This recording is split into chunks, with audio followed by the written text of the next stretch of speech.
suppose we invite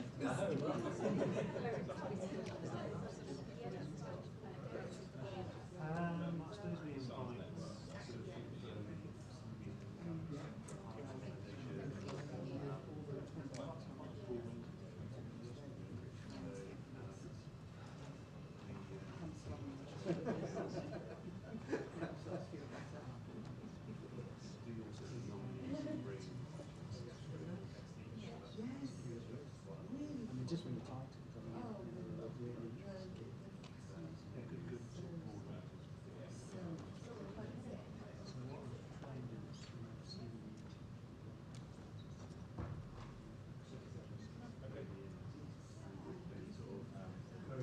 Yes, of course. I know my bag needs to sit all the way there.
No.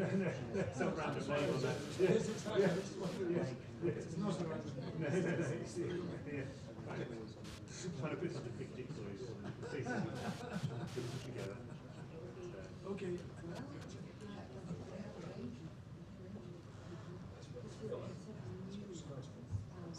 Just to let you know, we're all sorted and the stream's live now, so.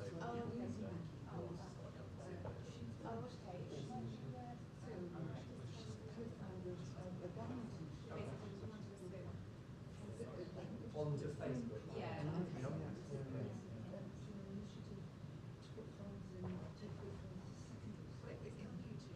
It's on your YouTube channel, yeah. There's a I think we emailed the link. But yeah, it's on your YouTube channel. Should be quite easy to find. Any questions, let me know.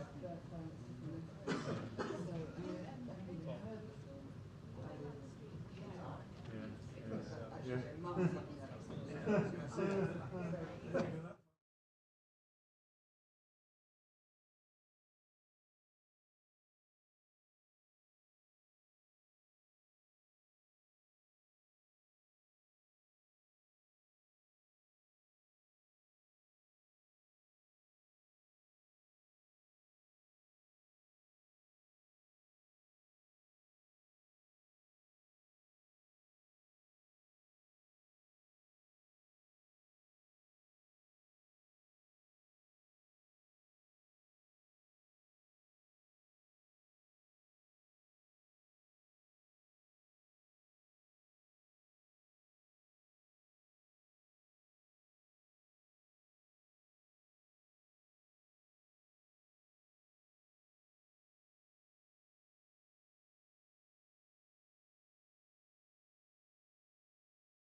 Awards 2017. Please give a warm welcome to your host, Danny Lee.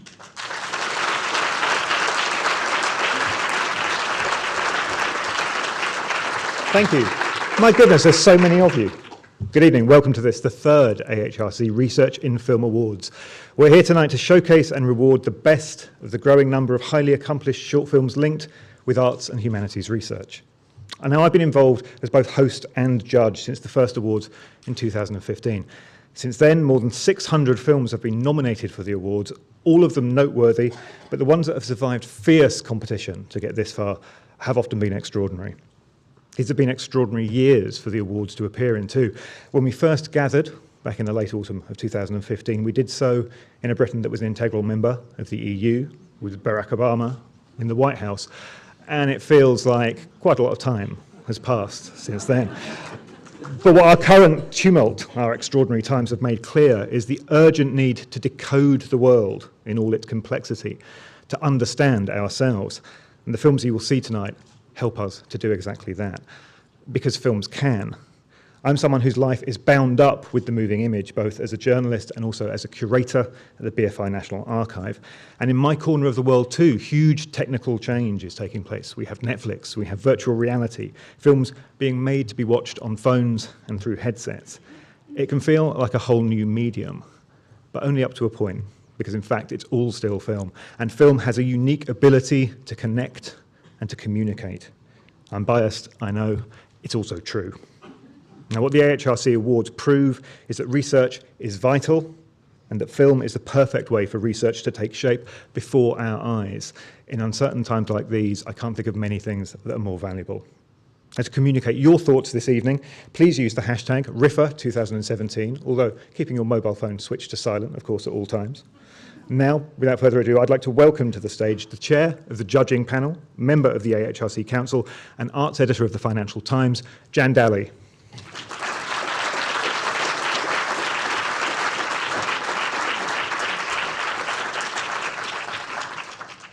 Well, thanks, Danny, and good evening, and thank you very much all for coming. It's great to see so many people here, and I'm delighted to add my welcome to Danny's and to particularly to see colleagues, friends, filmmakers, everybody interested in film, and in particular those interested in research in film. As you heard Danny say, it's our third year now, so we feel almost established. Since we were gathered here last year, as he also said, a lot of changes have taken place in the wider world. And the one that interests me when thinking about what we're here for this evening, what we're thinking about this evening, is the way in which, for the first time that I can remember, notions of truth and what truth might be have become part of the public discourse in a very vivid way. I think the idea of what truth is and whose it is used to be the province of philosophers and universities, no doubt with an AHRC research grant. But now every newspaper, every day, talks about alternative truth, fake news, multiple narratives, and the rest.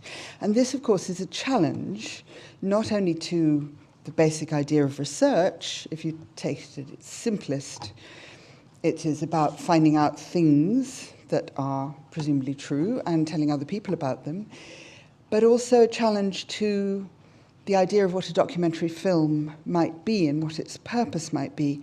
Actually, since the beginning of cinema, documentary filmmakers have worried about this, and they have always been concerned about the relationship between what the camera tells you and what is real or true. It's nice to imagine that at the very beginning of cinema, only a little over 100 years ago, that there was actually a belief that you pointed a camera at something and it told the truth about that thing you were filming. And that was that. And then you knew. Well, of course, we've moved a long way since then, and we are much more sophisticated in what we know about the image. We know very well that the camera can lie and does all the time, and that we can make it lie.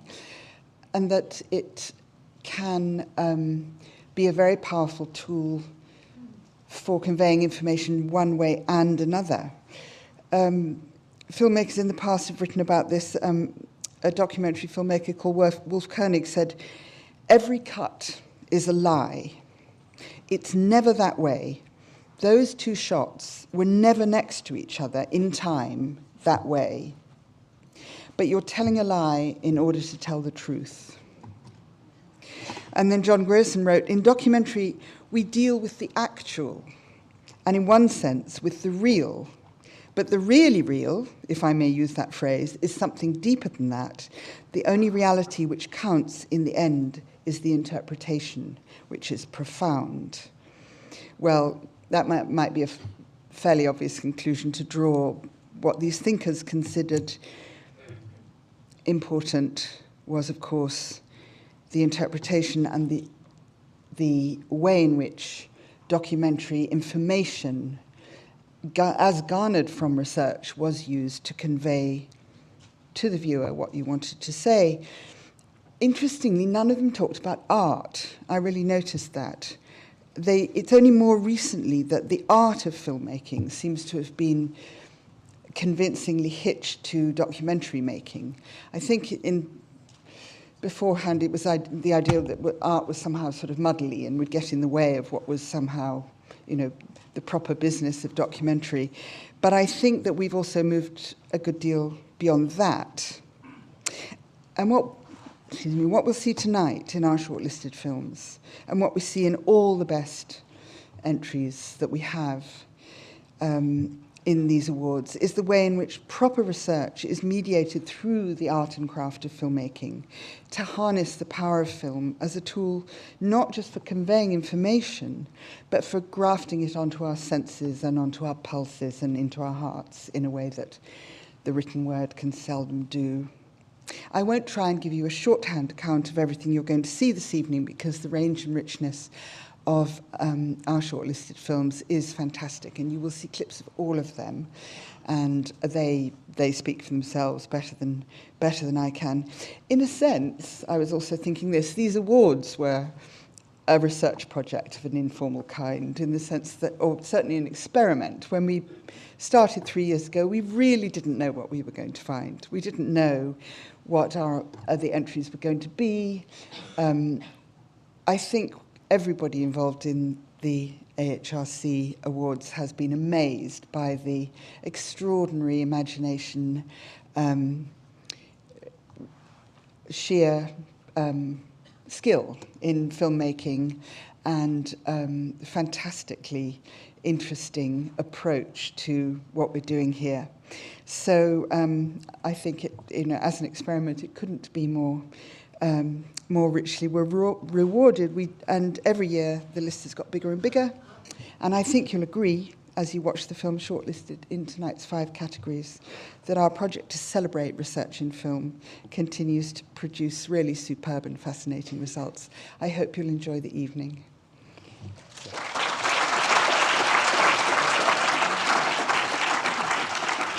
Thank you, Jan. And so to the first award of the evening, which is the Doctoral or Early Career Award. It's for the best film by an AHRC-funded PhD student or early career researcher.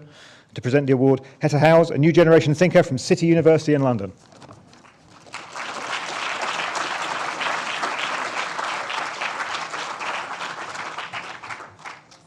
So it's a real privilege to be here to present this award tonight, the Doctoral or Early Career Award film. Being an early career researcher in the arts is a challenge, and the brilliance of these films shows what excellent research is going on in this area every day, and through the arts kind of showcasing what young people are doing, what young researchers, early career researchers are getting up to. So the nominated films tonight are Northern Irish Masculinity, Wounds and the Peace Process by Edwin Kumasaru from the Courtauld Institute of Art, Unearthing Elephant by Sarah Butler from the Open University, Schrodinger's Shoreditch by Matthew Holman, University College London, A Queering of Memory, Parts 1 and 2 by Timothy Smith, the University of the Arts in London, and Quantified Life by Batihaj and Janha, King's College London. And I think we're going to see a montage of some of the clips now.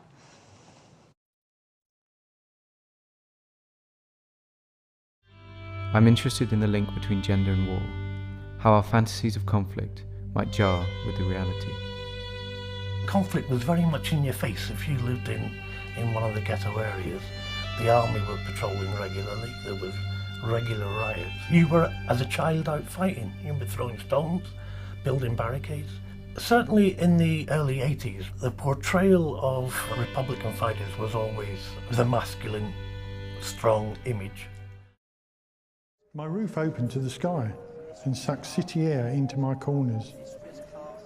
Plaster, marble, steel, light, glass, concrete, pillars. Yes, there was trouble, sometimes eggs thrown and words exchanged. Yes, there were empty shops, the third floor too quiet for some. But there were those who loved me. There are those who love me still.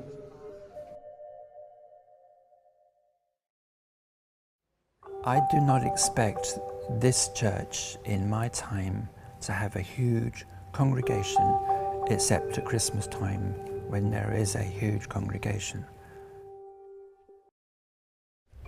When I first started, we had 13. But those 13 were very good people and very committed to making the church work. So 13 you can do right. Jesus only had 12. Sometime in the early 1960s, I don't know when exactly, there were two sisters living in Belfast named Margaret and Catherine. Margaret and Catherine. They had a mother, Mary, Mary, who was an alcoholic, and she had become a great burden to the sisters. A great burden. Their younger brother John had escaped their working-class Belfast existence a few years earlier, emigrating to Melbourne with his wife and daughters, hopeful of creating a more prosperous life. A more prosperous life. I've been tracking all my running for many years now. I've got around 10,000 observations of food that I've eaten over the years. I track symptoms like sudden chills, sudden fatigue. Self-tracking technologies are becoming more and more part of people's everyday lives. In 2016, I sneezed 280 times. I took photos of the eczema on my hands at least twice daily. I'm wearing these 3 devices most of the time.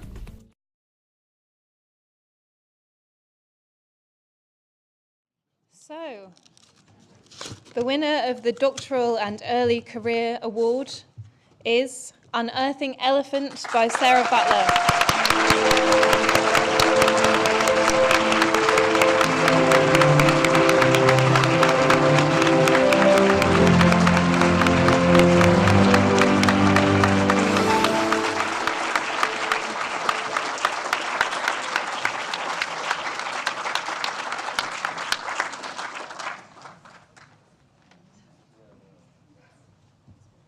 Congratulations. Thank you. Over to you. Oh my God. Yeah. What do we say now? We're totally unprepared. I'm sorry. Thank you. It's been an amazing time for us working on this film, and Sarah Butler, in whose name the award is entered, is not here because she's not well, but she is here with us, and it's been a collective effort that spans many years of working in Elephant and Castle, an area that's undergoing a massive regeneration that holds people in a kind of void. This is not particular to Elephant and Castle, it's a universal thing that is happening in many places, we feel. And we were just, we're working with people in the Elephant. We're still working there for a number of years, and the film was just one iteration, I'd say.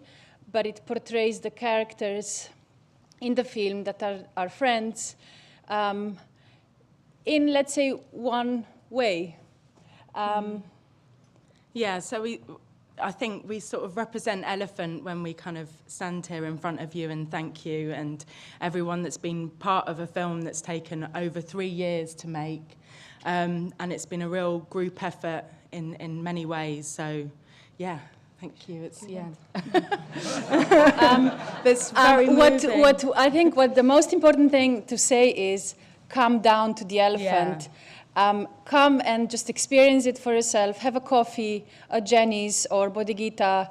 Come for a night out on a Friday or Saturday and just experience it for yourself, because we need people to support the people in the elephant just now. It's a crucial moment in the campaign because the application from the developer has just been submitted.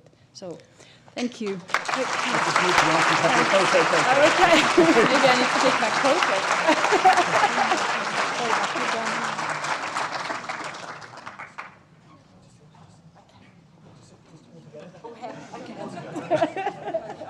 Can you hold this? Wow. Thank you. And now you have to stay just 1 second longer. We're going to look at a slightly longer clip from the winning film. So we're going to look at. We just told people what's inside, because our view was that thousands, literally thousands of people passed on buses and had no idea really what was inside. So we thought we'd just take it to the outside.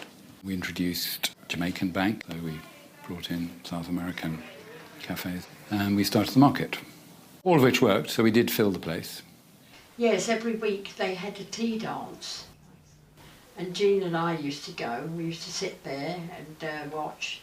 Yeah, it was really enjoyable. All sorts of people, quite a few elderly people who could dance, did ballroom dancing, they were there.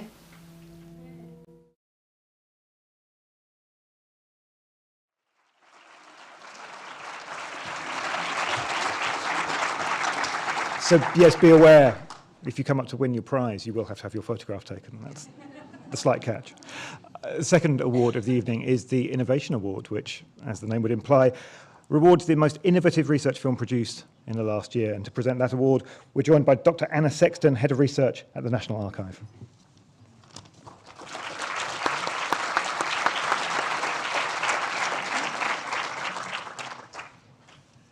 Well, I'm delighted to be here this evening on behalf of the National Archives to present the Innovation Award.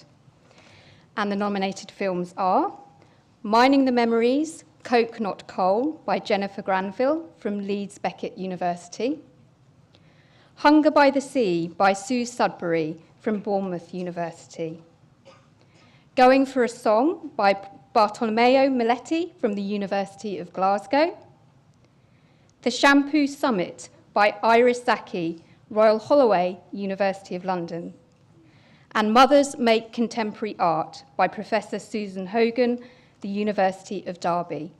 And we can now take a look at a montage of the films.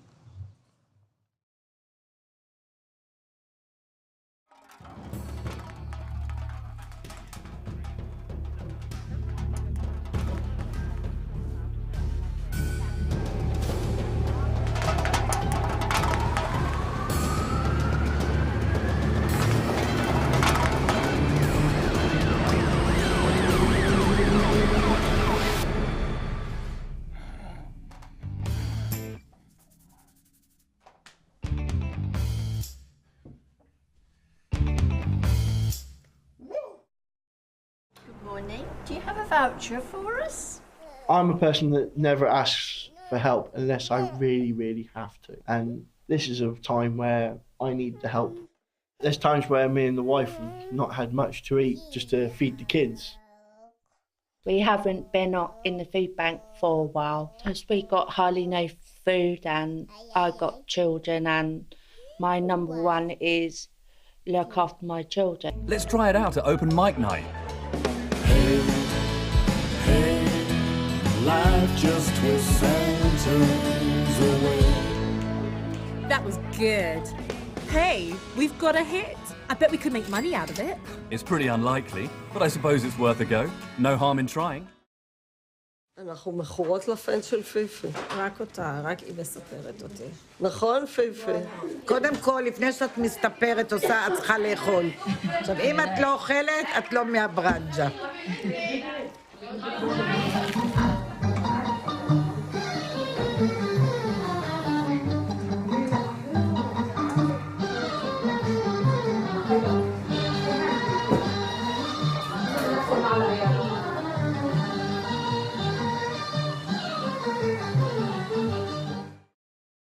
This group is a group of women that have all had children, and we're going to make artwork about their experience of giving birth and the early years of parenting. But at this stage in the course, which is only in the second week of the 12 weeks, I'm just giving them structures and methods for making contemporary art, and the individual meanings will be imparted into that sculpture or video or photography that they make much more as we go along. So at the moment they're just being given methods.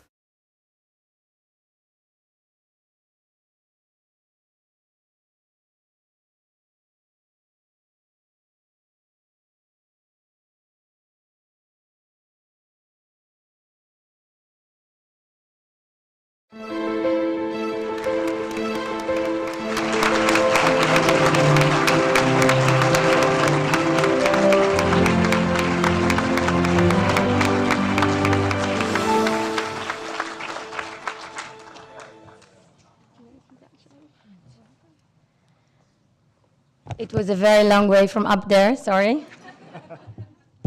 I'm so excited to receive this award. I want to thank you so much for selecting my film. I want to thank my university, Royal Holloway, my supervisors that unfortunately aren't here with me, John Ellis and Mark Isaacs. And this evening is very special to me because it's all about the marriage of filmmaking and research. And my PhD journey was all about that. And Innovation Award will be a reminder for me to always keep exploring for new ways to tell stories and make documentary films. Thank you so much.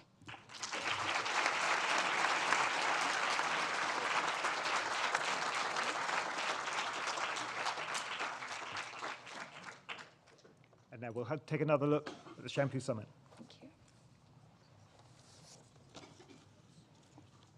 אהלן, מה שלומך? נהדר, מה נשמע? זה מה שנקרא דו-קיום אמיתי. לא קיום, זה החיים האמיתיים בעצם, זה לא דו-קיום. אלה החיים האמיתיים. אנשים עם אנשים מסתדרים. כשאין מנהיגים ואין פוליטיקה ואין זה, אנשים מסתדרים. ממש ככה. במיוחד נשים. אני רוצה להגיד לך שאם נשים היו מנהלות את העניינים, גם את הפוליטיקה, מזמן, היינו כאן חיים בשלום עם כל האזור הזה.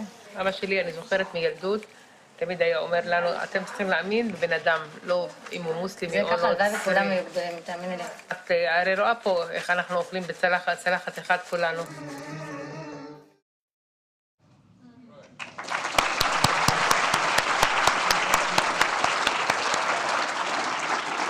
It's a long way back up to the top. The next award is the International Development Award, Mobilizing Global Voices. To present the award, we have Professor Andrew Thompson, Chief Executive of the Arts and Humanities Research Council.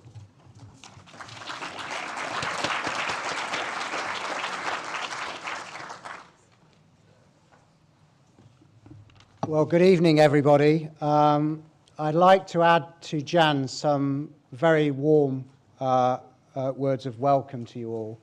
Really is fantastic to see so many of you in the room, and the Research in Film Awards have become in relatively short order a highlight of our annual calendar, and this evening makes me so very proud to be the Chief Executive of the AHRC.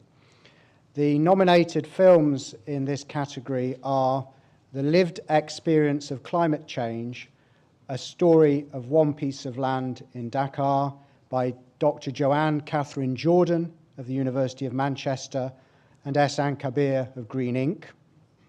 My FGM Story by Judy Aslett of the University of Sussex.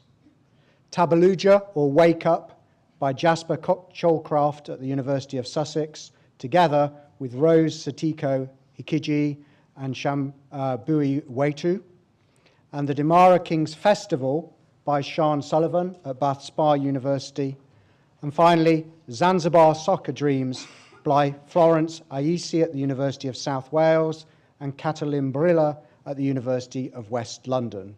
And here are some of the clips from the nominated films. Bangladesh is one of the most vulnerable countries globally to climate change. The capital Dhaka is particularly affected by flooding and drainage congestion and heat stress.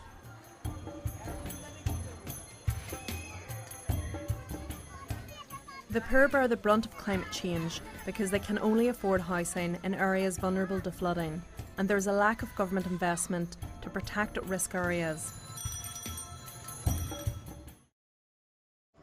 My campaign is taking me to radio stations all over the country. And I can feel the pain. I can feel the pain of this razor blade clearing my clitoris. I'm talking to students in my college, especially the men who often know nothing about what FGM really is. And I'm writing about FGM in the newspaper where I work. This is my FGM story.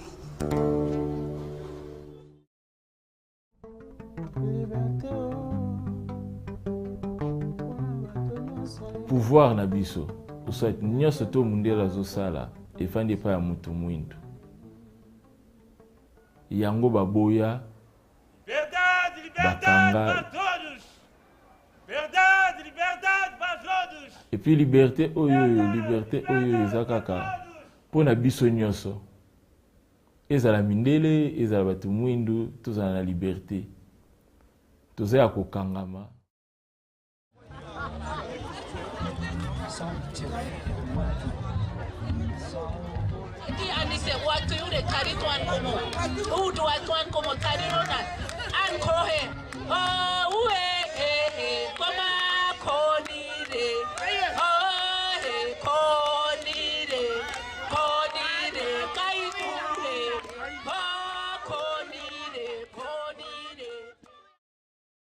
Na hili jina la women fighter, mimi ndio nimeipa hii timu women fighter. Kwa sababu tulipokuwa tunataka kuanzisha kucheza, tulikuwa wanaume hawataki sisi tucheze. Tunakwenda uwanjani, hawataki kutupisha nafasi yote sisi tucheze. Wanatupiga mipira, wanatutukana, wanabadilisha majina yetu. Tunaonekana kama sisi labda wahuni, sio watu ambao wanawake wa kawaida. Hatuwezi kuolewa kwa sababu tunacheza mpira.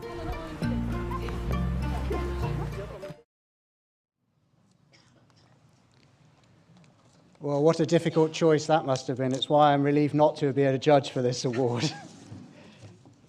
The winner, The Lived Experience of Climate Change, a story of one piece of land in Dakar.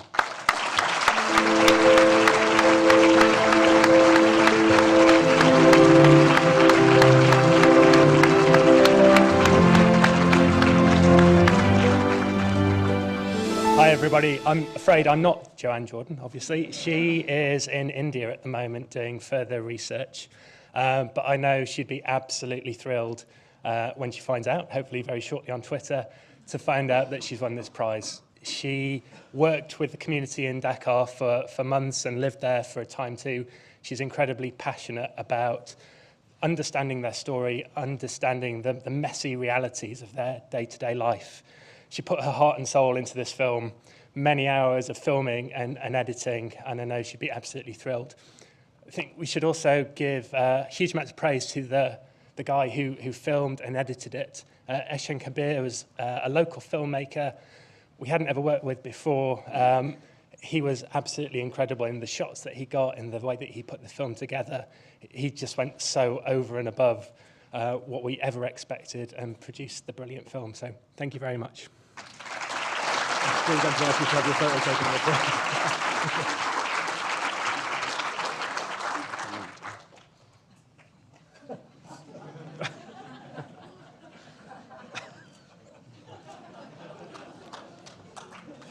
And now let's take a look at another clip from the winning film. As you can see behind me, me, we're preparing for our Popcan performance later this afternoon. The overall approach to organising this performance was a participatory approach, using local methods of communication, specifically using rickshaws with speakers to go around all parts of the slum to let people know that the performance will be held here. Also, what was really important was to select a time that would suit all members of the community, so we're not excluding females or children.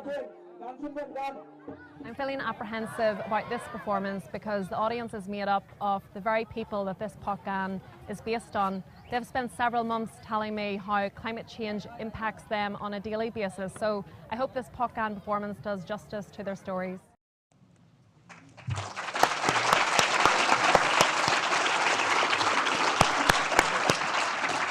And now we come to the Inspiration Award, which is for the best film inspired by arts and humanities research. It's important to say at this point that this is the one category which isn't restricted to academic research and is actually for films made by pretty much anybody. We're joined to present the award from Channel 4, our journalist and newsreader, Fatima Manji.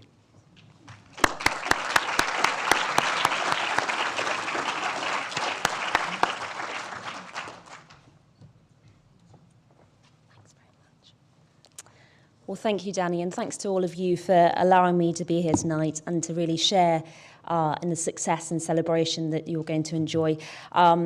It's already been mentioned, we live in uncertain times and people are desperately trying to make sense of the madness. Yesterday, 22,000 people tried to do that by tracking Priti Patel's plane back home. But there you go. Anyway, so we've got a very hotly contested category here. I'm told it was a very difficult one to judge, over 200 entries, but the 5 that made it to the shortlist are A Girl of No Importance by Anya Camilleri, Greater Than Love by Alejandra Jimenez, Whirlpool by Kate Baxter and Elizabeth Dixon, Make It Right by Lottie Soderland, Circo para Todos by Andres Morales. And let's see some clips. Men stole me from the village. Sold me. My sister too.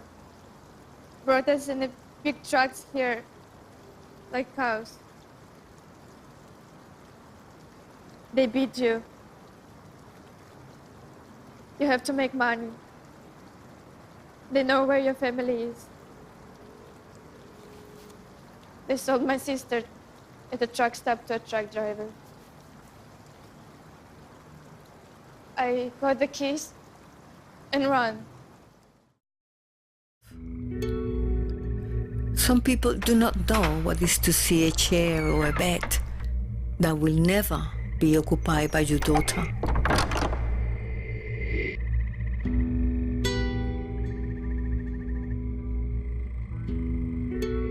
I asked her who was going to kill us. I told her to be calm. I told her that I would join her at 8 p.m. She told me this was not a game. What is your greatest hurdle in this so-called fight you find yourself in?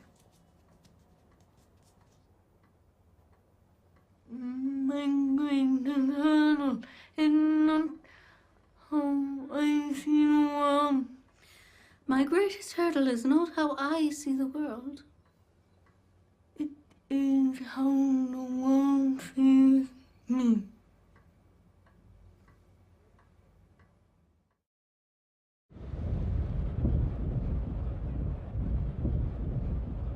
Often, to commit a crime, they've had to be sort of ingenious in a dark, creative way. But they don't regard themselves as creative. Artists get up every day and they have to do something. They have to make something or create an opportunity to change the way people see things. Well, criminals are more parasitic, you know, they do it for themselves. But there's something in the process that's not so dissimilar. Pero para mí es una forma de vida que es la más linda. Circus is an art of perfection. You're never happy. It's really, really, really hard work, a lot of determination, a lot of discipline. So the life is good, but it's hard. It's pretty aesthetic. What's great about circus is that the circus itself, the learning of circus, it's really fun. The other one is that it's inspirational and it's aspirational as an art form. Wow, I can see why that was difficult to judge.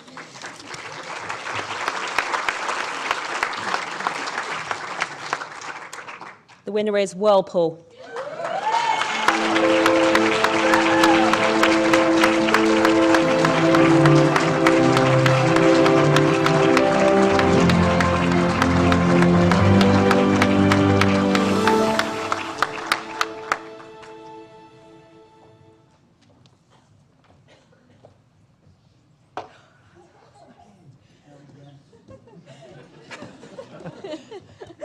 Amazing. Congratulations. Thank you so There you go. much. Thank you so much. Thank you so much. We are just honoured to be amongst the calibre of people and this work that's been displayed this evening. It's incredible to have been nominated and be amongst you, never mind winning. But we're so grateful to have been able to tell this story about Helen Keller. There's been a myriad of films made about Helen Keller throughout her childhood, but not a single thing has been touched about her adulthood and the achievements she made in her adulthood and how she changed the world, how she changed for civil rights, the laws she passed for disability. And we just found that an incredible injustice that needs to be told. And we're going to be making it into a feature film as well to make sure that gets further. But and Kate will explain some more of the technology side of things that we're also working on as well. Do you want to do that? Yeah. But first I want to just say thank you to our incredible sound designer, Timo Saya, and Jared Sorkin, our composer, as well as Dame Evelyn Glennie, who's not here, but we have a representative, Brenda, from our office. Thank you, Brenda. Dame Evelyn Glennie and Jared Sorkin composed the music in 24 hours after never meeting each other together. And Dame Evelyn Glennie happens to be profoundly deaf. And so it was a beautiful experience with them. And we just appreciate the time and the research that each individual on our creative team, including Still Williams and Joan Gilamaron, who are not here, of their understanding of Helen Keller, that they infused it into the art of the film. So essentially the music became the voice of Helen in the film. But lastly, we have a technology, and we're really grateful to the Dyson School of Design Engineering at Imperial College, who are supporting us as we pursue a technology to allow a 3D tactile interface of a 2D image on screen for people with sight loss and blindness to be able to have a tactile image of what is on a screen, so whether it can be used in a cinema or on a phone or in a museum to experience the world in a more artistic way. Yeah.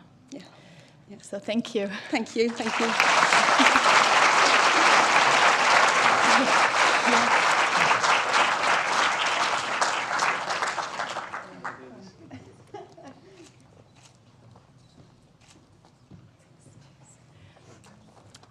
Let's take another look at Whirlpool.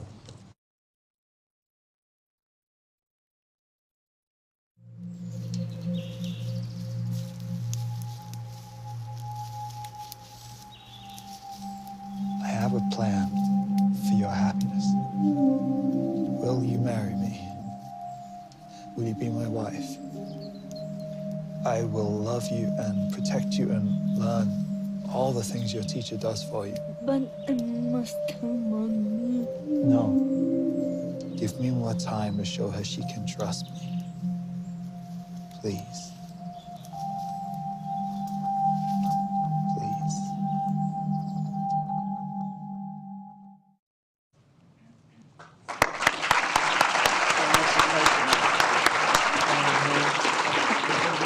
Congratulations again. On a personal note, I just want to say that was the category that I was one of the judges in. Whirlpool's an extraordinary piece of work. All of the nominated films were a real privilege to see, actually. So for all the filmmakers who were nominated in that category, thank you from me personally. The final award of this evening goes to the researcher or research team responsible for the best film. To present that award, I'm going to welcome back to the stage, making her second appearance of the evening, Jan Daly.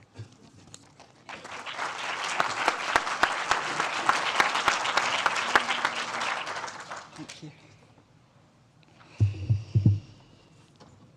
So the films nominated for the Best Research Film of the Year award are The Acting Class by Michael Wayne and Dr. Deirdre O'Neill from Brunel University, Dark Matters, Interrogating Thresholds of Imperceptibility Through Theoretical Cosmology, Fine Art and Anthropology of Science by Daniel Morell, OURUS, and Robert Potts, Lancaster University. Agwampati by Uther Nightingale, Queen Mary, University of London, Pain in the Machine by Dr. Beth Singler, University of Cambridge, David Hawkins, A Battle of the Mind by Nasheed Faruqi and the Hidden Persuaders group at Birkbeck. So now let's see some clips from each of the films.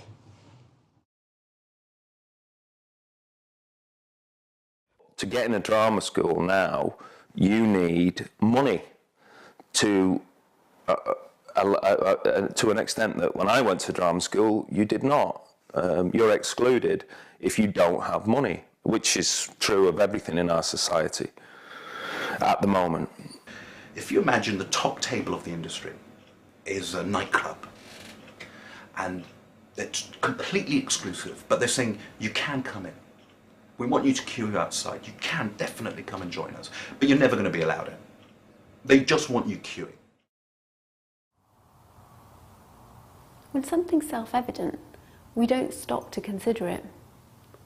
But artworks can ask questions, pose problems.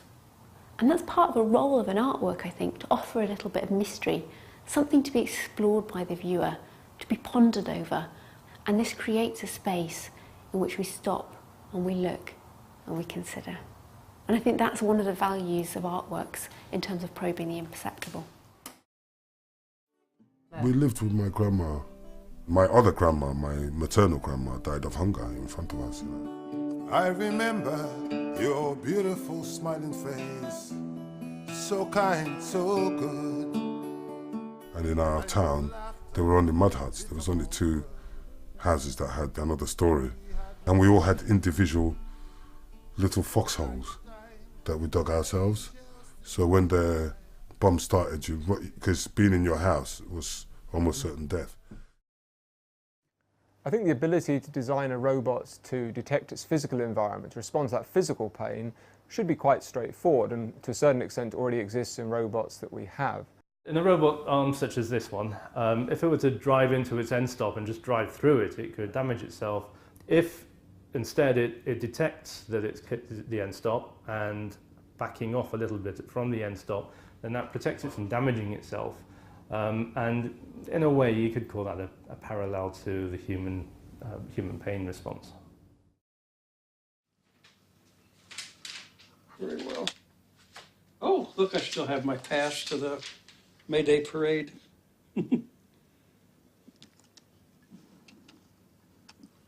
We got to stay up there with Mao Zedong. You met Mao Zedong? Yep, we were up on the podium. What was he like? Kind of chunky.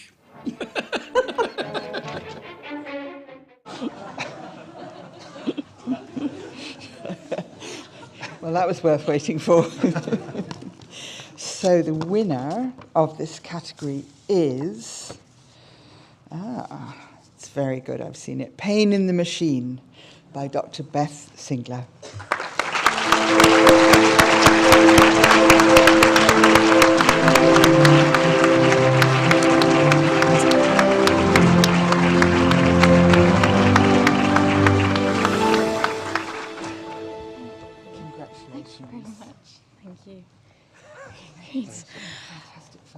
Thank you so much. A very big thank you goes to Ewan St. John Smith, who was in that clip just now, who is my collaborator on this film from the Department of Pharmacology, a pain expert who I dragged into the world of AI and robotics. He mostly works with naked mole rats, so this was a little outside his comfort zone, and we got him to experiment with trying to touch a Bunsen burner as well. So he risked life and limb for this film. But also thank you also to the University of Cambridge and the Wellcome Trust who helped support this film, and Little Dragon Films who helped me make it, and everyone who was involved in the actual production, the actors and so forth. Is there any? No? Okay. I think I've covered everyone. So thank you very much. Thank you.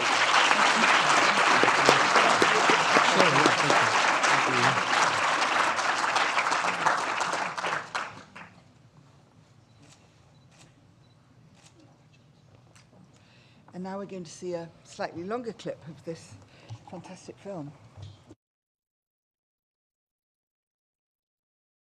Should artificial intelligent beings feel pain in the future? The physical side of pain completely necessary? The whole emotional burden side of things, is that necessary part of being human? Does it have a spiritual purpose? I know now why you cry, but it's something I can never do. Does that make us become better people? That, I suppose, is up for debate.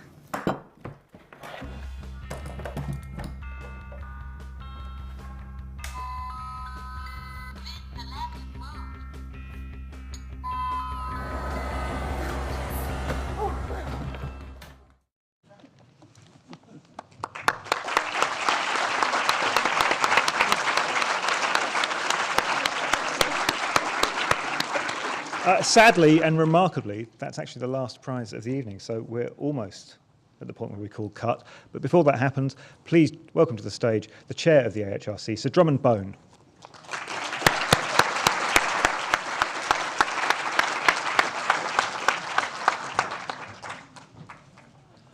Well, Danny, thank you very much for comparing the evening. That's the first thing to say. I also like to add my congratulations to Beth, but also to all the winners this evening. It's really been rather humbling, hasn't it, for the rest of us, the creativity and the commitment which we've seen on screen this evening. And of course, there were, as we've already heard, there were so many entries before we actually got to the shortlisting, and so many of them, I'm sure, were wonderful too. It's been a very diverse a bunch of films we've seen as well. Everything from Robots, Helen Keller, London Shopping Centre, Holy Land Hairdressers, and of course the climate change in Bangladesh. And in some ways I hope that represents the breadth of research which the AHRC actually supports.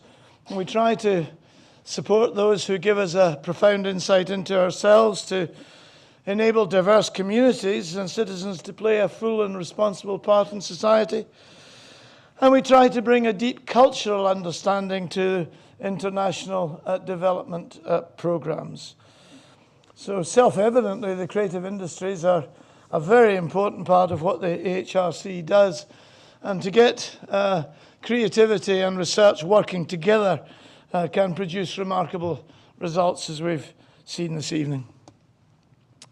So this is our third year, as you've heard. It's grown from strength to strength. My thanks go to BAFTA for hosting us again. It's wonderful to have such a prestigious location.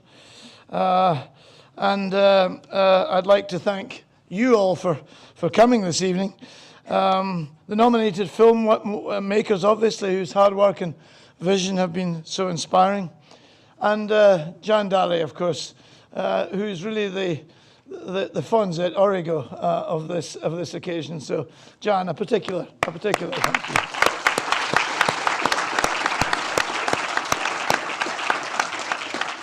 Thanks to all the judges. You might say it's an unenviable job, but in some ways I think it's actually an enviable job to have seen so much creativity. And thanks finally to the AHRC staff who have been involved in putting on the awards, Firebird Films, the communications team led by Mike Collins, and a very special thanks to Julie Avenis, who has spent months organising tonight's event. Just before we go to the David Lean room for some more drinks and maybe not popcorn again, but something to eat. The climax, a montage of tonight's winners.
Congratulations again to all the winners and to all the nominees.